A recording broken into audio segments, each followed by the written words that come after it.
하나님 은혜 받으세요. 우리 2018년을 시작하면서 우리 저기 달린 표어처럼 우리 새로움에 대해서 다시 한번 생각을 해보면서 시작을 했었습니다. 사람은 변할 수 있는가? 그렇죠. 기억나시나요? 사람은 변할 수 있는가? 이 문제를 같이 한번 고민했었는데요. 목회 현장에서 많은 목회자들이 안타까운 것 하나가 그렇게 설교를 했음에도 불구하고 참 변화가 일어나지 않는다. 사람들이 잘 변하지 않는다. 이것이 참 안타깝게 생각하는 부분이에요. 그렇다고 설교자는 어떻게 변하는가? 그렇게 말씀을 증거하고 그렇게 말씀을 또 듣고, 여러분 설교를 우리가 얼마나 많이 하고 듣습니까? 그렇죠. 저도 일주일에 10번 넘게 설교를 하는데, 그렇게 설교를 하고 그렇게 설교를 들어도 참 변화가 더딘 것이 참 어찌 일인지 모르겠습니다. 여러분, 기독교는 변화의 종교잖아요. 그렇죠. 예수를 믿게 되면 사람들은 변화하게 됩니다. 예수를 만났던 사람들은 다 변화의 길, 성숙의 길을 걸어갔고요.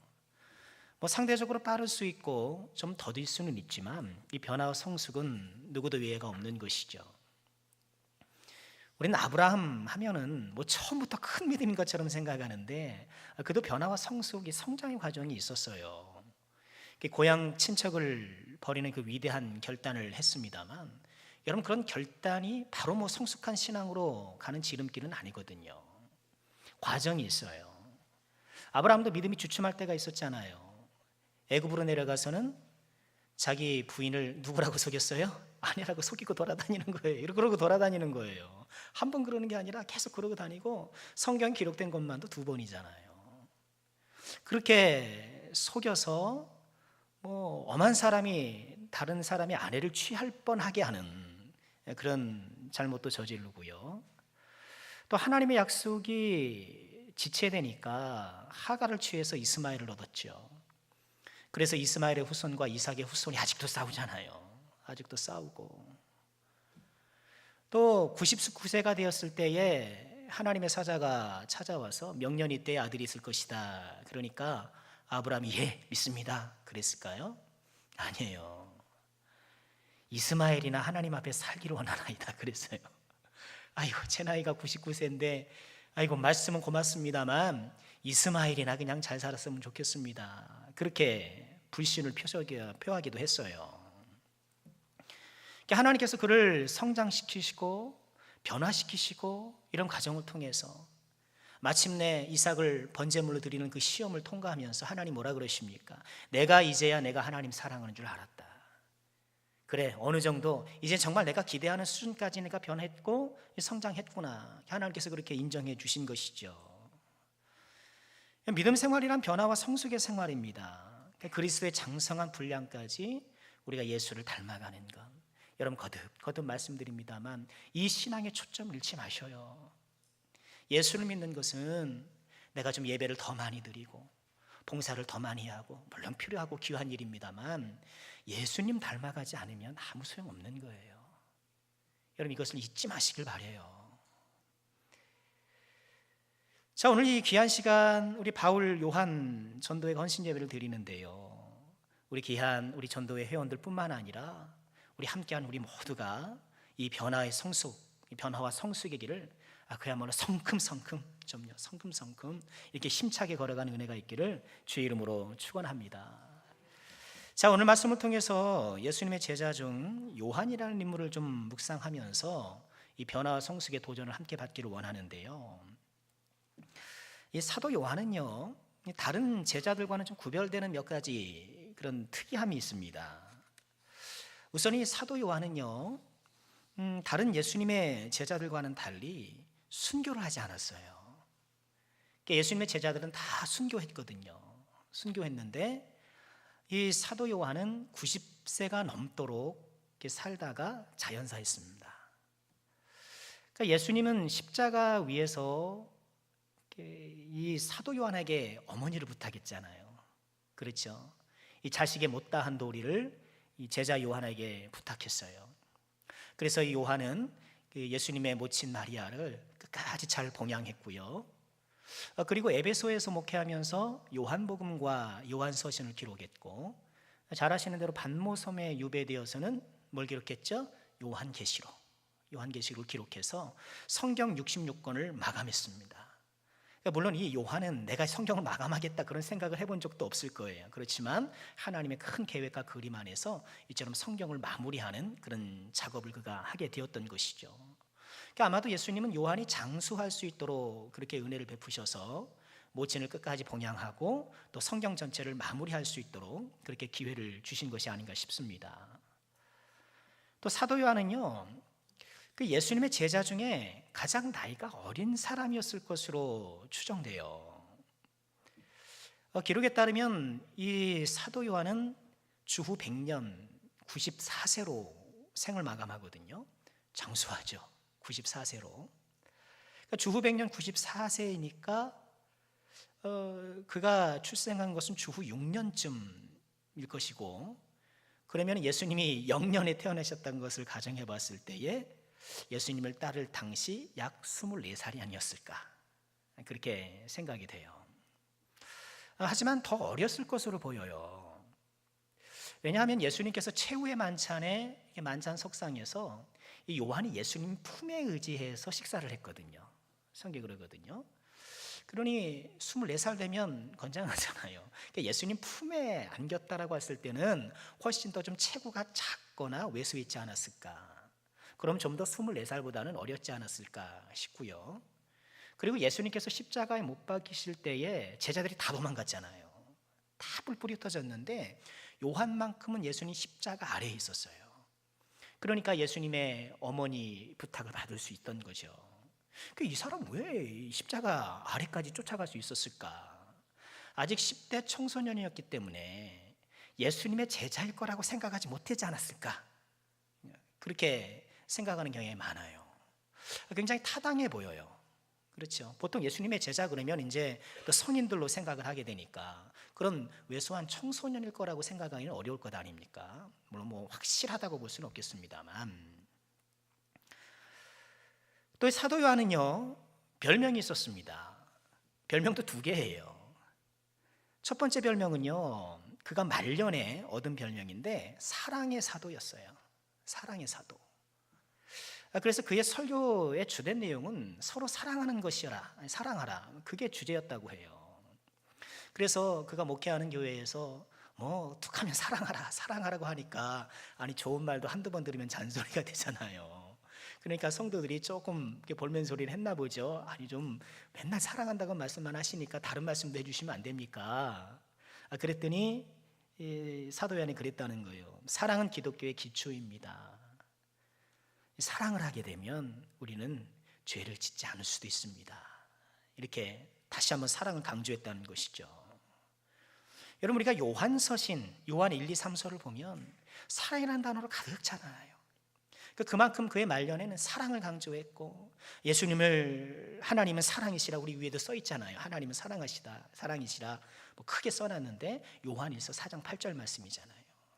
이만큼 사랑을 강조했던 사랑의 사도.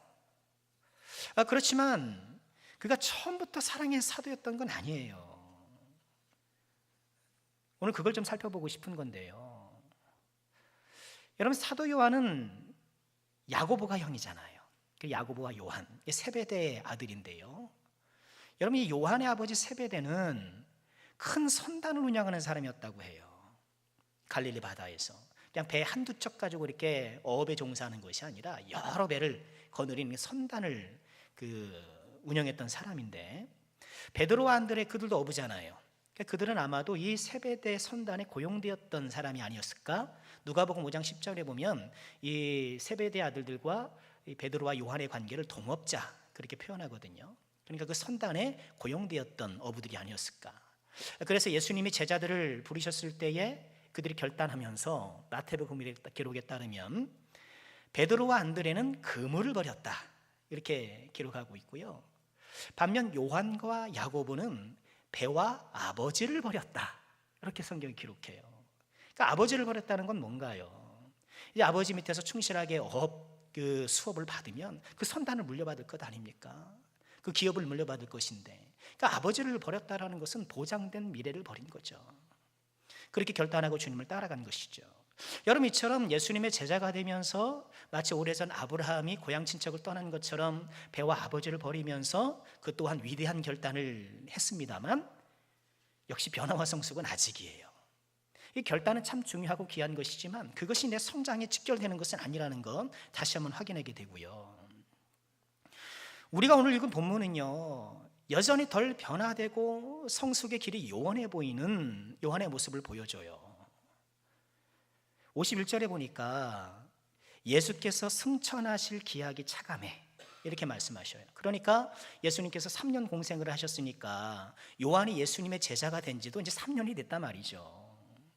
3년 동안 예수님의 특별 관리를 받으면서 함께 숙식을 해결하면서 그렇게 집중 수업을 받았음에도 불구하고 여전히 변화되지 못한 모습이라는 거예요.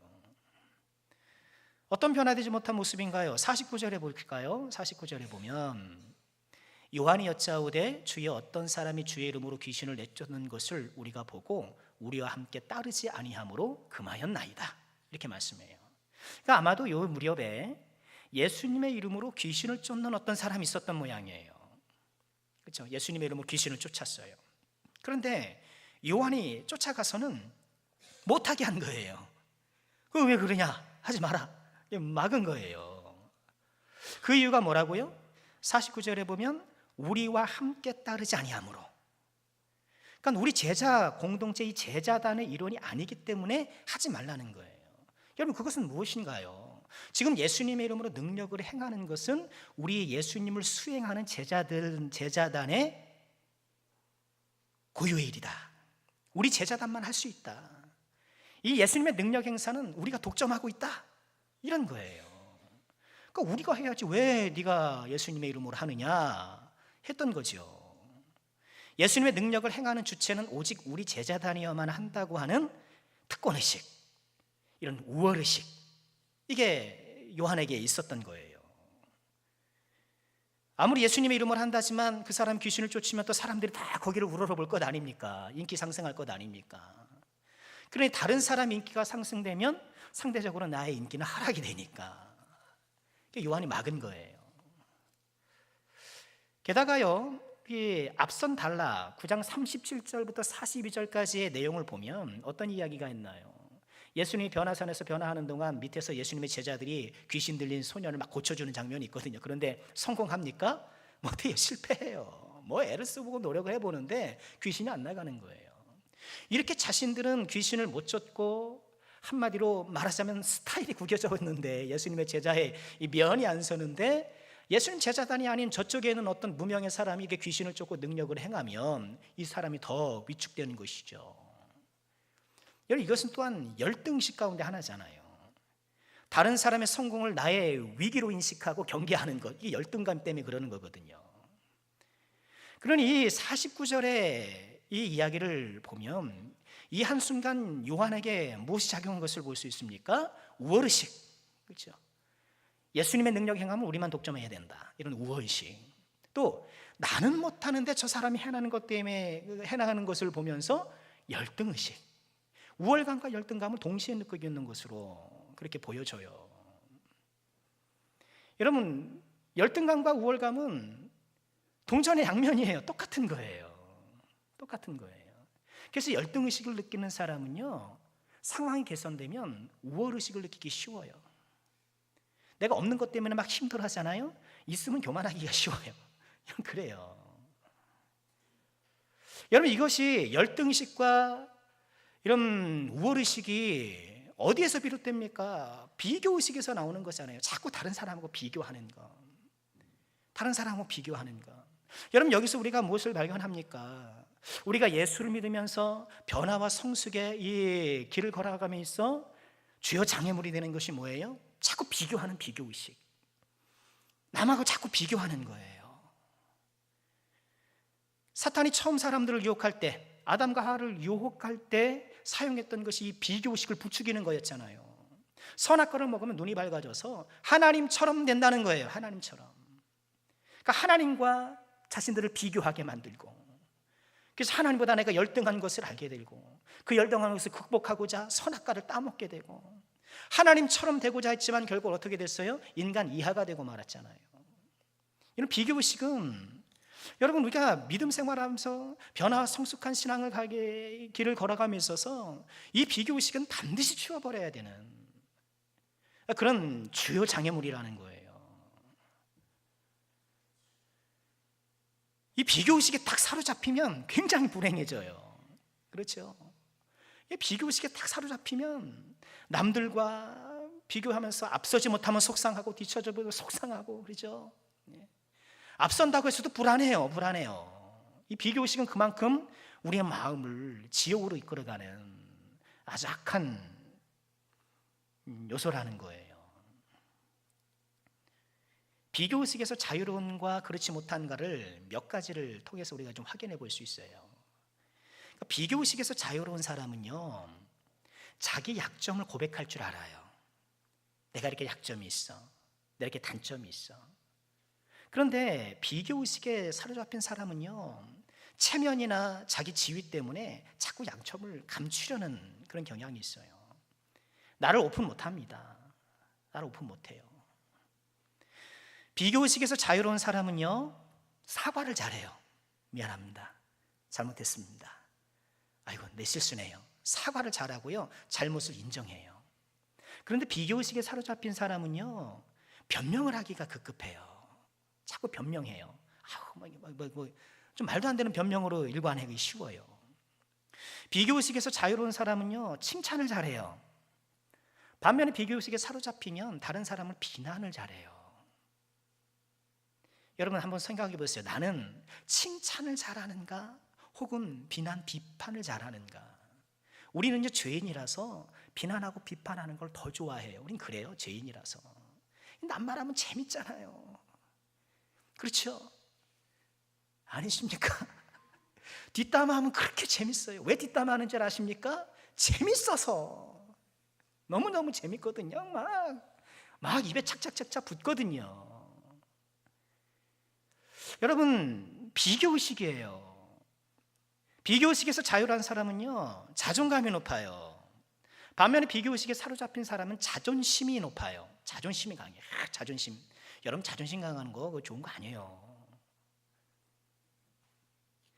여러분, 나는 비교의식에 사로잡혀 있는가, 좀 벗어나고 있는가 우리가 좀 점검해 볼 수 있을 필요가 있고요. 우리 어떻게 저런 비교의식을 극복할 수 있을까? 저는 그런 비교의식을 극복하는 것이 감사라고 믿어요.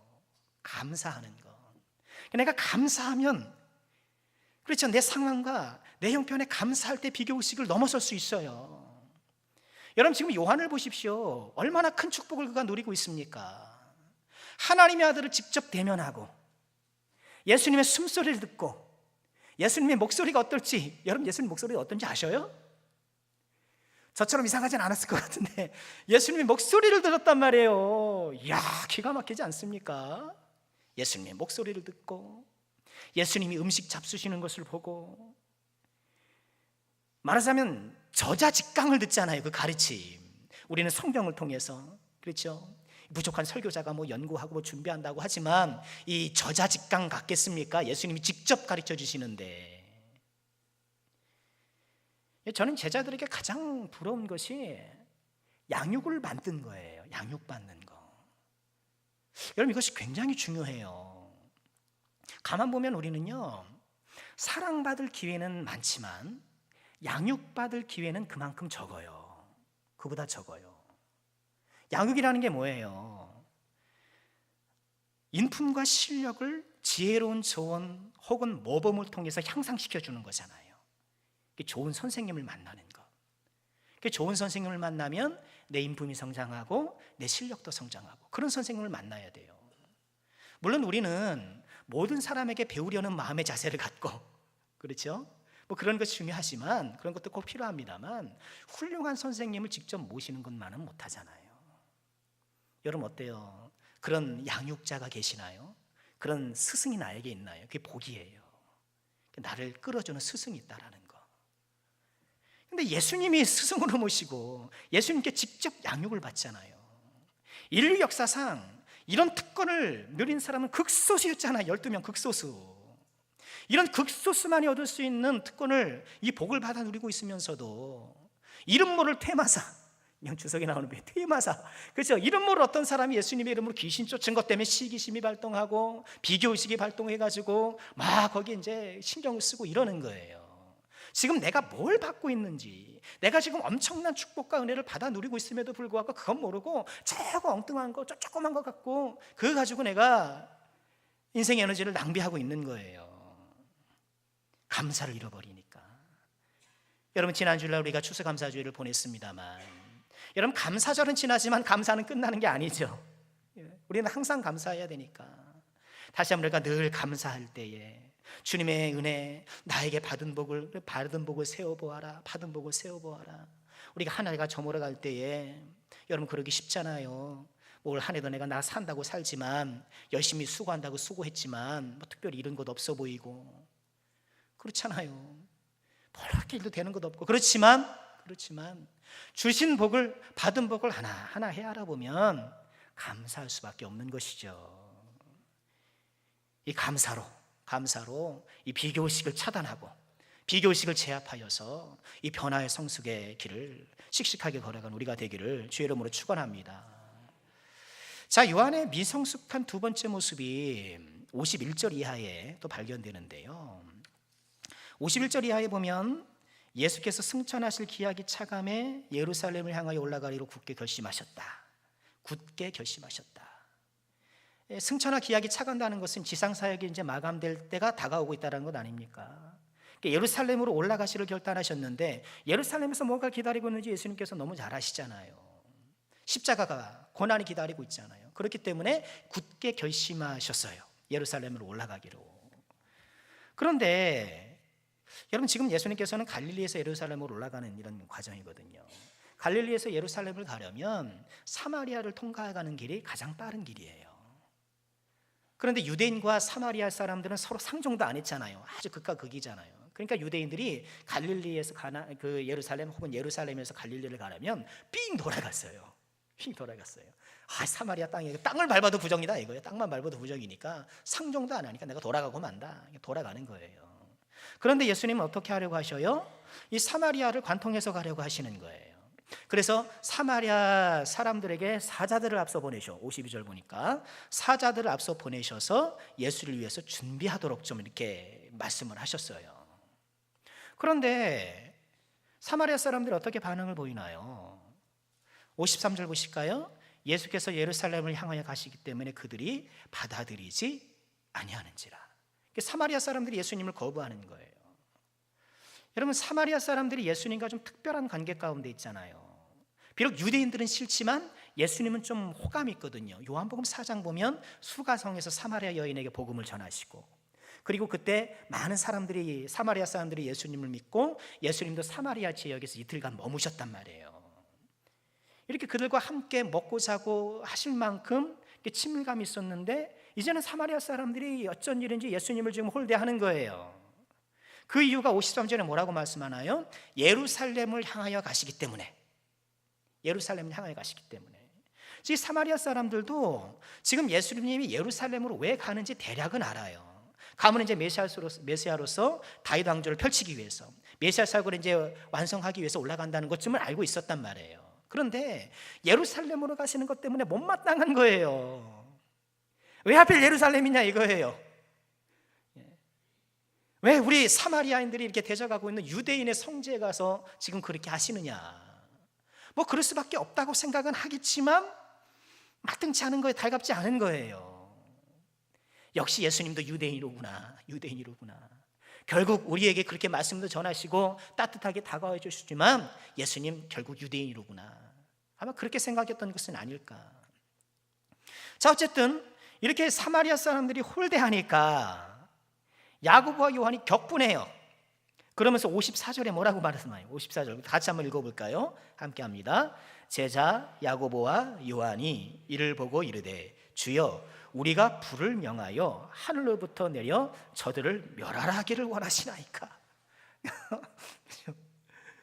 뭐라 그래요? 하나님, 예수님, 불을 내려가지고 저 사람들 확 튀어버릴까요? 그러고 있는 거예요 지금. 아니, 예수님의 제자가 할 말이 아니잖아요. 여러분, 이 말의 배경에는요, 열왕기하 1장이 있어요. 열왕기하 1장에 보면 아하시아 왕이 그 군대를 보내서 엘리야를 모시오도록 합니다. 근데 엘리야가 그 군대를 하늘에서 불을 내려서 태워요. 그런 장면이 나오거든요. 그러니까 그걸 떠올리면서 저 못된 예수님을 홀대하는 저 버릇없는 것들 하늘에서 불이 내려가지고 싹 태워버릴까요? 그러고 있는 거예요. 요한의 또 다른 별명이 뭘까요? 아시죠? 뭐예요? 우레의 아들. 우레의 아들. 불이 있어요. 불이 그냥 확 있어. 이게 우레의 아들, 천둥의 아들. The son of thunder예요. thunder. 토르, 어리진 않으시나요? 토르. 천둥의 뭐 왕인지 뭔지 토르예요. 토르. 여러분, 이런 요한의 모습을 통해서 우리가 다시 한번 또 생각해 보는 건 뭐예요? 변화와 성숙에 있어서 우리가 또 하나 신경 써야 될 것이 분노를 다스리는 것. 분노를 다스리는 것, 화를 다스리는 것. 여러분, 화를 잘 내면 변화와 성숙이 더딜 수밖에 없어요. 오늘 우리 바울 요한 전도회는 비교적 우리 교회에서 젊으신 분들이잖아요. 혈기왕성. 그래서 뭐 그런 분은 아무도 안 계시겠습니다만 또 한 성질을 하시는지 우리 부인들께서 쓱 웃으시는데 여러분, 화를 내가 잘 다스리는 것, 분노를 다스릴 줄 아는 것, 여러분, 이것이 변화와 성숙에 있어서 아주 중요한 요소라는 거예요. 여러분, 창세기의 가인을 보십시오. 자신의 제사가 거부되고 동생의 제사가 받아들여지니까 안색이 변하고 막 화가 나는 거예요. 그렇게 막 화가 나니까 하나님 뭐라 그러셨어요? 죄가 너를 원하지만 너는 죄를 다스려라. 이게 친히 말씀까지 주셨단 말이에요. 죄가 네 속에서 너를 원하지만, 너를 사로잡으려 하지만 너는 죄를 좀 다스려라. 직접 말씀해 주셨지만 분노를 폭발시켰고 인류 최초의 살인자가 되고 말았잖아요.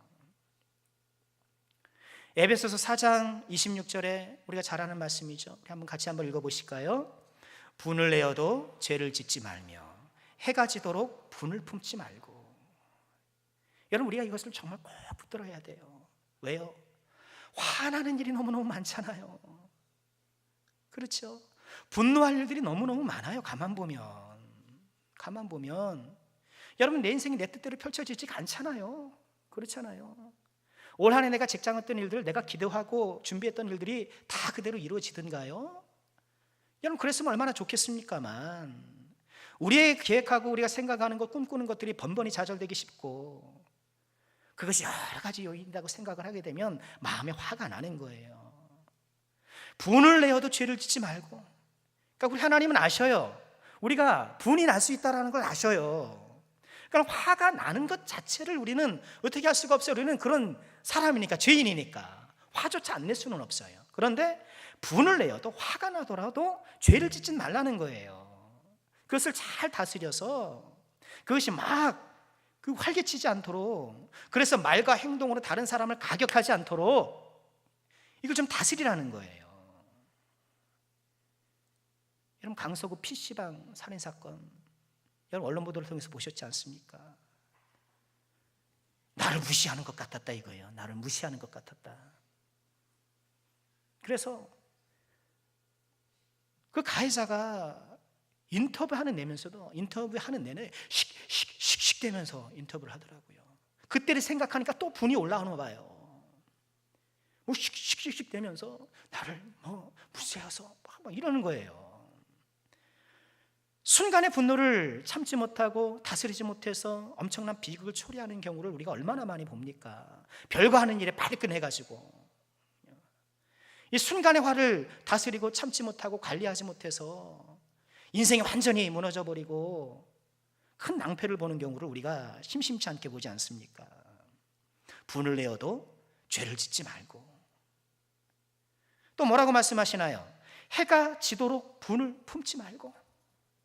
여러분, 분을 막 발산하는 거, 악하게 발산하는 것도 문제지만 뭐예요? 분을 안으로 품는 것도 문제인 거예요. 분을 품는 것도 어쩌면 이것이 더 큰 문제예요. 계속 분을 품고 있어요. 여러분들 영혼 건강에, 심령 건강에 악영향을 끼치잖아요. 계속 분을 품고 있으면은요. 그래서 어렸을 때 부모님한테 지원받지 못한 것 때문에 계속 부모님에 대한 원망을 계속 품고 있고, 여러분 그런 특별한 경험을 하신 분들을 제가 쉽게 말씀드리는 것은 아님을 이해해 주시길 바랍니다. 정말 그 쌓여 있는 게 있을 수 있잖아요. 그런데 여러분 예수의 능력은 그보다 더 크니까, 그렇죠? 우리의 상처를 능히 감싸고도 남을 우리 예수님의 은혜와 사랑이기 때문에 우리가 좀 이것을 극복하도록 애를 써야 되지 않을까요? 과거의 상처 때문에, 과거의 상처 때문에 누가 또 뭐 그렇게 이런 말 했다는 거예요. 그러면서 뭐 거기에 내가 분을 팍 품고 심령 천국을 이루어야 되는 우리가 심령 지옥을 이루고요, 성령을 품고 살아야 될 우리가 원한을 품고 분노를 품고 원망을 다 품고 살아가면 여러분 어떻게 변화되고 성숙할 수가 있겠습니까? 우리 사랑하는 남성교회 성도 여러분께서는요 좀 분노를 다스릴 줄 아는 그런 죄정들이 꼭 되시길 바랍니다. 여러분 내 힘으로 안 돼요. 그래서 항상 기도해야 돼요. 하나님 내가 화가 나더라도 그걸 잘 관리할 수 있도록, 특별히 우리 젊은 자녀들을 위해서 우리가 꼭 그렇게 기도해 주셔야 돼요. 뭐 잘 되게 해주세요. 물론 기도해야 되겠지만 정말 우리 아이들이 이 화만 잘 참아도 크게 엇나가지 않잖아요. 이 분노만 잘 참아도 아이들이 그렇게 크게 인생에 낭패를 보진 않을 것이란 말이죠. 자, 이처럼 정돈되지 못한 요한, 그렇죠? 다른 사람 조금 능력 행한다고 막 가서 못하게 해요. 예수님 홀대했다가 하늘에서 불내서 다 태워버릴까요? 이런 우레의 아들, 좀 우리 표현으로 우레의 자식, 이런 우레 자식, 이런 우레 자식이 어떻게 변화가 되었을까? 어떻게 그의 훗날 사랑의 사도가 되었을까? 다만 설교에 사랑이라는 것을 많이 인용했기 때문에, 입에 많이 올렸기 때문에 사랑의 사도였나? 여러분 그렇지 않잖아요. 어떻게 그가 이렇게 온화한 사랑의 사람이 되었을까? 여러 요인이 있었겠지요. 뭐 특별히 가장 중요한 것은 십자가와 부활, 성령의 임재, 여러분 이 하나님의 예수님의 놀라운 사역의 결과죠. 예수님 십자가에 돌아가시고 그러나 부활하시고 또 오순절에 성령이 임하시고, 이런 역사적인 사건을 통해서 변화된 것이 분명한데, 이런 역사적인 사건이 그의 변화의 동력으로 작용하게 된 또 하나의 중요한 원인을 찾자면 예수님의 사랑이죠. 예수님의 사랑.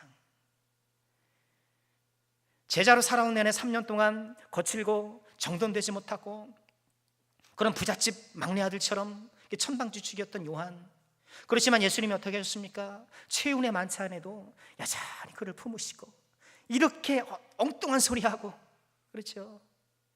금학이나 하고 불을 내릴까요? 이렇게 화나 품고, 그럼에도 불구하고 마지막 식사하시면서 이 요한을 가슴에 품고 사랑해 주신 예수님,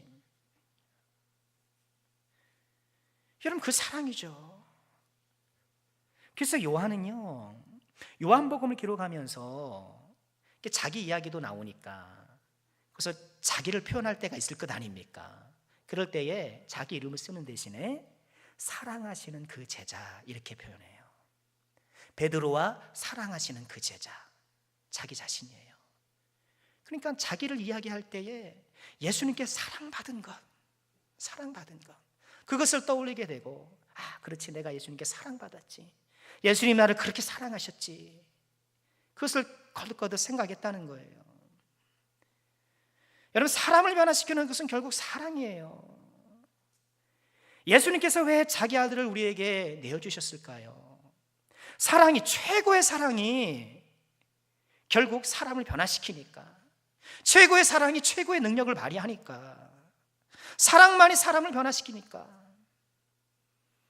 여러분 법을 강화하면 사람이 변할까요? 법을 좀 강화하면, 여러분 음주운전 한다니까 막 이제 뭐 음주운전 뭐 법을 막 만든다 그런 것 아닙니까? 여러분 유치원 비리가 생긴다니까 또 그거 법 만든다는 것 아닙니까? 여러분 그 법을 만들면 음주운전이 사라질까요? 그 법을 만들면 유치원 비리가 사라질까요? 웬걸요, 사라지지 않습니다. 법은 사람을 변화시킬 수 없어요. 제재할 뿐이에요. 행동을 좀 이렇게 좀 제한시킬 뿐이에요. 만약 법으로 가능하다면 예수님이 오실 필요가 없겠죠. 율법을 더욱더 촘촘하게 짜가지고요, 그죠? 율법의 그물을 더 팽팽하게 촘촘하게 짜가지고 법을 내려주셨겠지요. 법은 사람을 변화시키지 못합니다. 우리가 예수님의 표적을 7주간이나 묵상했는데 기적이 사람을 변화시킵니까? 여러분, 기적은 사람을 변화시킬 수 없어요. 기적을 통해서 변화되는 사람은 선택받은 은혜 받은 사람들인 거예요. 기적 자체가 어떤 변화를 가져오지 않아요.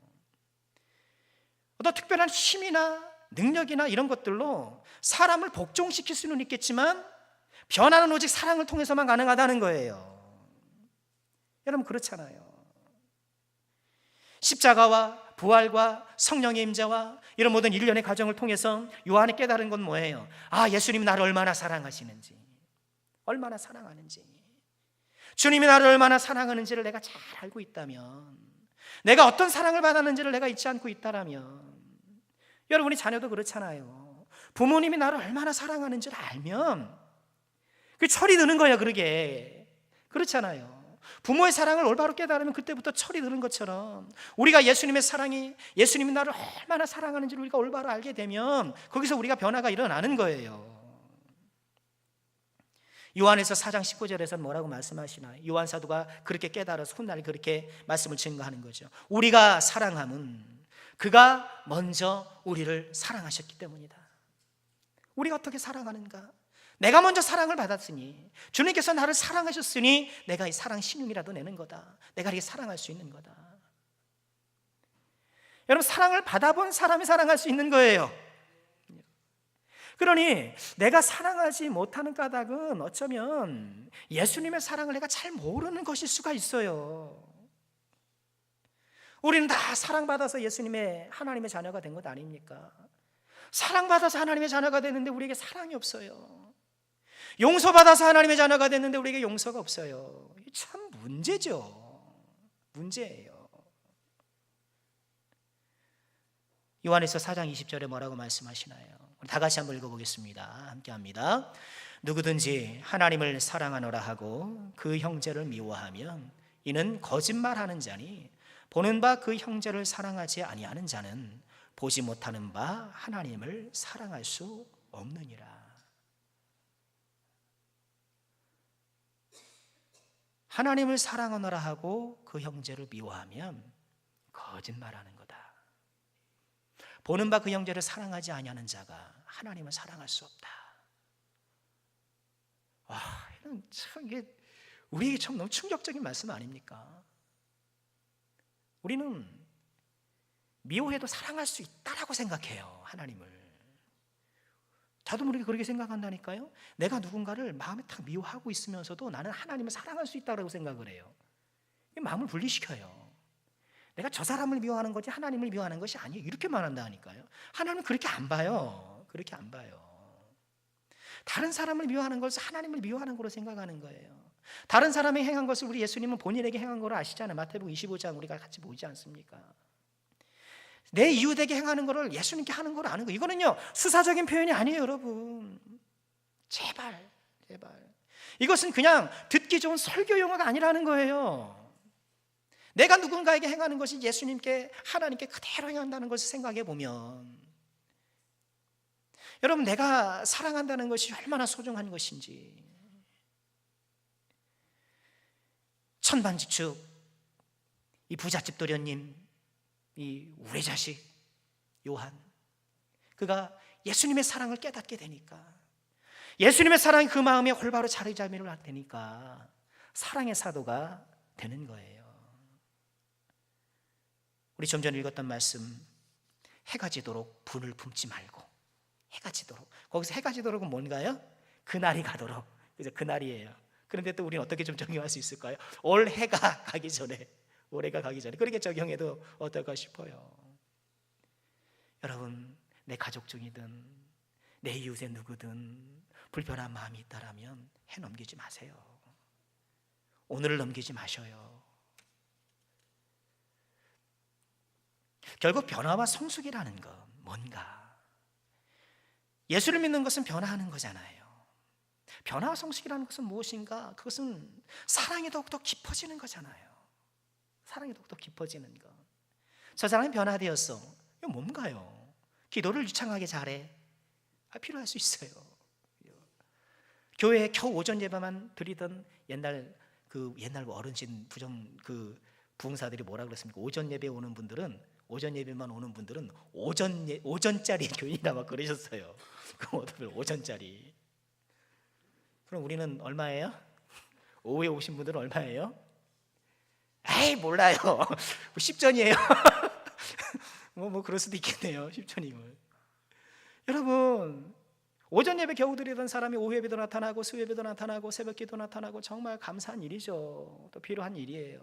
그런데 변화는 사랑이 깊어지는 거예요. 이거 놓치고 이 중심을 놓치고 엉뚱한 거 붙잡으면 여러분, 우리 인생이 여러분 얼마 남지 않았는데, 일전에 설교에 인용해 드렸지 않습니까? 사격장에 가면, 훈련소에 사격장에 가면 총에 영점 조준이 잘 돼 있어야 돼요. 영점 조준이 잘 돼 있어야 그 사격 표적지에게 탁탁탁탁 쏴도 거기에 정확하든 어쨌든 거기에 들어가지. 이게 조준이 안 되어 있으면요, 나는 열심히 그냥 딱 재고 쏜다고 하지만 옆에 사격장에 가고 저기 날아가고 엉뚱한 게 날아가는 거예요. 애는 쓰는데, 노력은 하는데, 힘은 다하는데 빗나가 버리고 마는 거예요. 우리가 무엇을 우리 신앙의 중심으로 삼고 어디에 영점 조준을 하고 나가야 하는가? 변화와 성숙, 예수님을 닮아가는 것, 깊어가는 사랑. 자, 말씀 마치겠습니다. 변화와 성숙의 아름다운 진보가 있기 위해서는요, 비교의식을 떨쳐버려야 합니다. 그렇죠? 여러분, 비교의식 좀 떨쳐버리셔요. 누가 차가 어떻고, 뭐 누구 집이 어떻고, 뭐 누구 교회는 어떻고, 그 필요 없는 거예요. 다 껍데기예요. 다 껍데기예요. 비교하지 마시고요, 분노를 다스릴 수 있는 우리가 되기를 바랍니다. 이 화가 죄가 되지 않도록 우리가 잘 컨트롤하고요, 해가 지도록 분을 품지 않고, 그래서 우리의 심령 천국을 이루고 마음의 평강을 누리고요, 그리고 예수님이 나를 얼마나 사랑하시는지, 내가 어떤 사랑을 입었는지, 어떻게 주님 우리를 사랑하시는지 잊지 않는 우리가 됩시다. 이런 귀한 은혜로 변화와 성숙의 아름다운 길을 날마다 힘차게 걸어가는 우리 남성교회 모든 권속들 되시기를 주님의 이름으로 축원합니다. 특별히 우리 요한 또 바울 남성교회 사랑하는 모든 권속들 되시기를 거듭 주의 이름으로 축원합니다.